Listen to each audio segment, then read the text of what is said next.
We're going to go over the chapter summaries for BS and all these different chapters. So go to manifestations, all that when Laudamji arrives and he tends to expose BS, but then eventually falls into samadhi. Hamir Katra coconut gives it to Maharaj, and then he realizes that the coconut is actually filled with water, and that is how he is able to be transformed. Journey towards Gujarat, all about Mura Katra's transformation when he smashes his hookah, also smashes his opium. When he sees that this is not proper and this is not indicative of a Swaminarayan devotee, Kanda sees countless celestial chariots. Tagabaki, when they come to Maharaj with all these different shackles, spears, all armed warriors, they say and they try to give it up, but Maharaj says that hey, this non-violence before tyrants is actually not cowardice. You make use of these, but only for protection of poor Brahmins, women, or cows. We have an incident where Jalanji Pagi offers Maharaj a gift, and he says that this isn't actually stolen, which emphasizes that not even for dharma should one steal. That is Maharaj's inclination. Then Hathibai asks for a boon to create a pond due to the lack of rain. And so then Maharaj actually tells all the villagers to go to a dried up tank and to dig. And when they started digging, a spring gushed forth, and then a pond was created and completed. And they named this pond Hari Talab or Hari Sarovar. Karyani Paramhans Diksha at Narsi Mehta Ashora. Bhagwan Swaminarayan arrives there and he praises Narsi Mehta for his impartial devotion to all castes. When the Aztec arrives there and says that why is he seated on his seat, Maharaj says that he is Guru and his Bhagwan. Ramcharan Das steals a sugar cane, and Maharaj says that nothing should be taken without permission. So this is a common theme. This is a common theme in both of these chapters is the adherence to dharma and what is right. Then Muktan Swami is attacked by these different Aztec monks. When Bodhacharya fails to answer these Vedic questions, and then finally there's a systematic persecution that happens across all of these different Swami sons. And what Maharaj does in response to that is he commands them to abandon their religious symbols and then finally embrace being a Paramhans, which in one single night 500 sons were able to do that. Greatness of Mulji Bhakt. This is all about when Maharaj has this affection for Mulji Bhakt. Then he talks to Sakarba about how that he is Akshar Brahm, and even Sakarba knew that Akshar Brahm was going to be her son because of a divine inclination. Maharaj speaks about the glory of Mulji Sharma, and then when Vashram Bhakt questions the relationship between A and Purushottam, then only then Maharaj is able to respond that AB Akshar Brahm is greater than all the other tattvas beneath, and nothing is comparable to AB, and AB is closest to PB. Two letters from Bhadra is when Maharaj then orders all of these different devotees to immediately at once leave their homes and proceed to Jaipur to take initiation. And Ajay Patel, in the middle of his wedding, reads the letter to commanding him to leave. And so he leaves. But even his nephew, he was about to get married, Kalyandas was about to get married. He knew that he was under the other category. And so even his mother supported his decision. And so when they arrived, Ramdas Swami then switched the entire direction and instead of going to Kashi, then took the Paramhansas to Bhuj. And when Maharaj was noted these Paramhansas coming, he immediately bowed down to each and every single one of these Paramhansas, even though they said, "What are you doing, Maharaj? Why are you bowing down to us?" He understood the importance of them, and then he also discourses to them what the true form of renunciation is. Hamir Maharaj bathes daily with his devotees at Hamir, and when he was asked about the greatness of such a lake, then Maharaj explains that the greatness of such a lake is immeasurable. It cannot be described. Infinite sages to these gods and lords and countless of these devs come to take a look at the lake and to take a glimpse at the lake. Sant Dasji then goes to Badrikashram when all the sons and new Paramahanses then finally emerge in the water. Then it is only Sant Dasji that actually does not emerge from the water. Maharaj then demonstrates wrestling moves at Gangaram Mal's house. Playfully, Jagjivan Mehta, when he goes to Jagjivan Mehta's yagna, he sees all of these different animals being sacrificed, and his heart swells with sorrow, and his heart trembles with sorrow and disgust about this cruelty. And when he does address this to Jagjivan, Jagjivan angrily questions whether he understood the scriptures. Maharaj then partakes the khichdi from Vishram Bhagat's ashram, even though he was a poor villager, even though he had nothing to offer, only had a strained khichdi to actually offer. Maharaj accepted it graciously due to his devotion. Then he goes to the Hisara, he ties his camel to a tree, and he instructs Ukka to meditate on a divine scene of Vaikuntanath. And then he explains that this Dahisara was like Goduk, this camel was Garud, and this Khejda tree was the Kalpavriksha.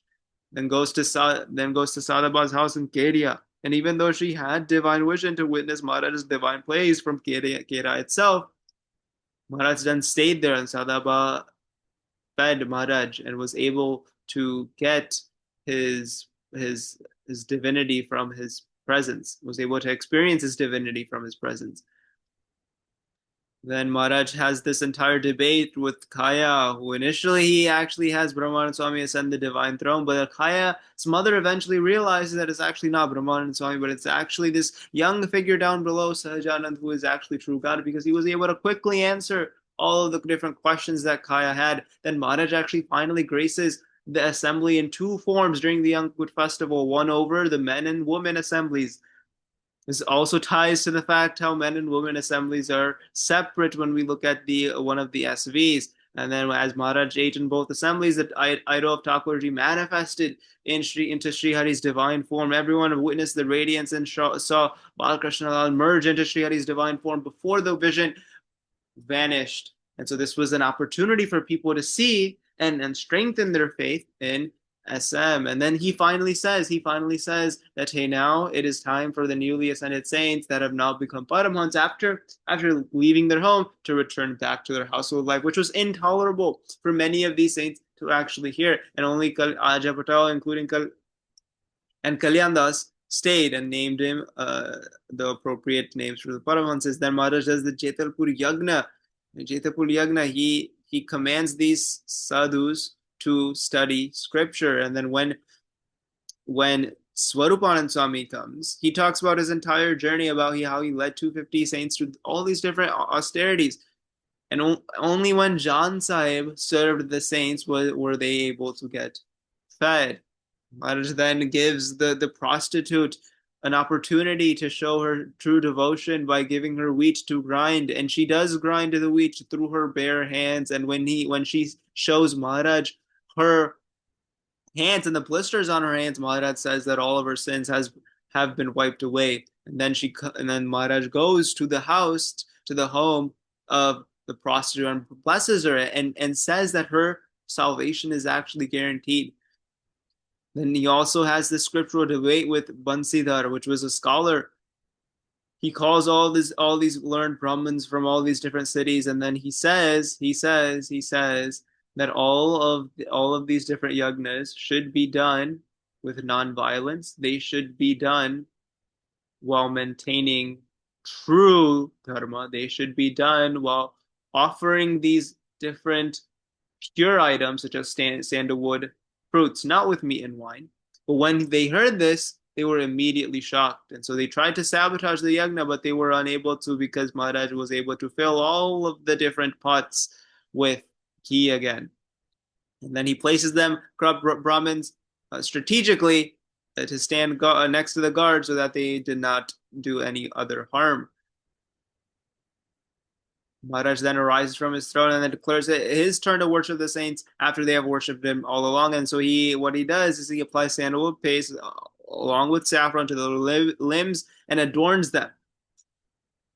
Then he takes the thadi of Jivan Bhakt, because Jivan Bhakt was trying so incredibly hard for 18 days, 18 nights. He had made this rotla for Sri Hari to try, but then everyone kept on tossing him back, saying that, hey, this is not appropriate for Maharaj to eat. But Maharaj saw his true devotion, and he definitely ate it, and showing that true devotion goes beyond just social boundaries. the conspiracy of the Ahmedabad Subo is that this Sube that invites Maharaj into his palace, and Maharaj sees that the throne that he is about to sit on is collapsed, is collapsible into the hidden pit of boiling oil. And so this reveals his murderous trap and causes Devanand Swami to shout about the treasury. And so then Devanand Swami also tells in when Maharaj is in Motera about this entire incident about the fort. Maharaj then also does the entire ritual of feeding 84 Brahmins. But then when Maharaj found out that the Brahmins declined due to ongoing community disputes that had suspended all of these different feats, Maharaj welcomed all the different people from the surrounding communities and said that they would be esteemed as Brahmins if they abandoned theft, adultery, alcohol, and meat eating, and all these different vicious natures and crimes and habits. And so in this way, those people were esteemed to be Brahmins. And so that is how Maharaj was able to feed them and perform the Chaurasi of 84 Brahmins. Then Mulji fighting with Lolangar, right? Mulji Sharma's brother comes to fetch him when Mulji Sharma leaves his home to follow Maharaj. And then Sundarji Sharma then comes and tries to get him. And then Maharaj eventually commands him to return home. He blesses Nityanand Swami that you will be invincible when he comes to Nagadaka to show all of the different scriptural studies that he has learned. When he comes there and Maharaj says that you will be invincible, and he was pleased, extremely pleased, and blessed him with invincibility and unparalleled prominence in spiritual knowledge. And there was a tantric Brahmin who actually came to assassinate Maharaj, and when he was about to pull out his throne, Malubhai swiftly apprehended him. And it was then that sparked this entire investigation of the false Aztecs, and they wanted to shut down Swaminarayan. They wanted to capture him, to conduct organized persecution against this entire spreading of movement. And so Maharaj knew that, hey, a sacrifice will be made here. Narameda will take place here. And so he personally fed the saints by the sweets brought by Nanabai. And so he knew that this was going to come. And so 4 saints, while they were traveling, were brutally attacked by Lolangar's Aztecs while seeking arms. They were dragged and they endured severe torture. And only when Lal Kora cleverly rescued them by pretending the Lolangar's group to a feast were they able to escape. And so when Lal brought the 4 tortured saints to Maharaj was unable to tolerate it. His hair stood on end. He caused the very earth to tremble. His crimson eyes and furrowed brow says that how is this possible? How is this possible? Lolangar then finally attacks Muktanand Swami, where Muktanand Swami is giving a discourse. They attack him, and Muktanand Swami finally flees into another Brahman's house, and then finally arrives at Maharaj's house,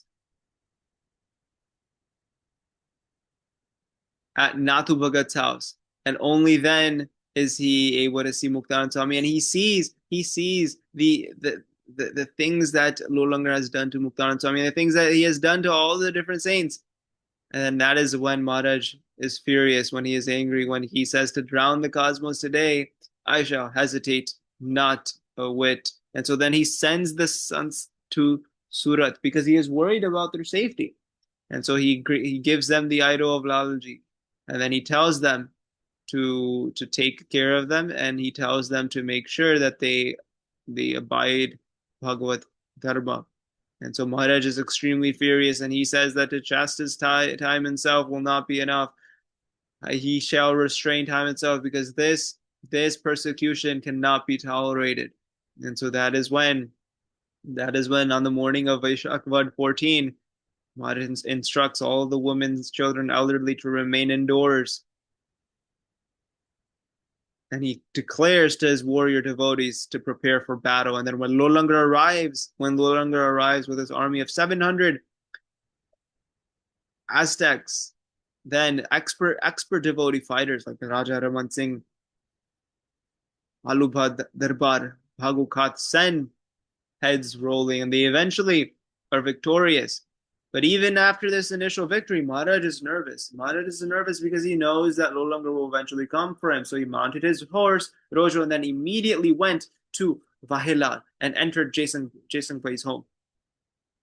And Vakadba laughed at Maharaj's peer and declared that his courage had been emboldened by Maharaj's example, and he immediately sounded the war horn, summoning his archer soldiers and preparing for battle. And when no longer sadhus appeared, Vakadba attacked with his sling while archers released arrows. And even after this second victory, Maharaj was still found hiding. And so that is when Jason Wei praised Maharaj's captivating deeds, that your deeds are actually truly captivating. After that, Maharaj embodies 18 forms because he had to visit 18 different devotees' houses. 18 different devotees' houses. So rather than doing two per day for 9 days, Maharaj embodies 18 different forms and dies at each devotee's house on the exact same day. And so each devotee thought that they were actually in the presence of the exclusive version of Maharaj, the exclusive, only Maharaj. But in fact, Maharaj embodied the 18 forms. And so this demonstrates his divine nature and his ability to fulfill all of the devotees' desires simultaneously at once. Govardhan Swami, we know, Kushal Bhagat, right? He was able to stop an eclipse because the Brahmin had wagered his head if the eclipse was not to occur.